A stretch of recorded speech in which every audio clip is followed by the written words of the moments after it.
خدای شکرت که در خانه هستم نه در بیمارستان.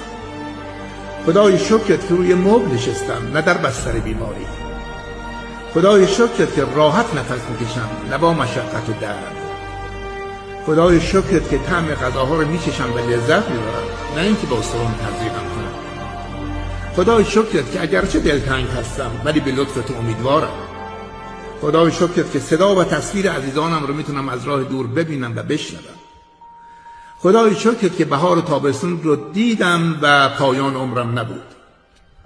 و خدای شکرت که خورشید با مهر و بی‌منت بر سر ما میتابد.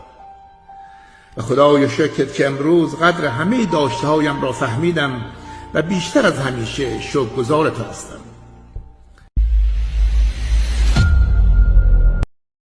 خدای شکرت که در خانه هستم نه در بیمارستان.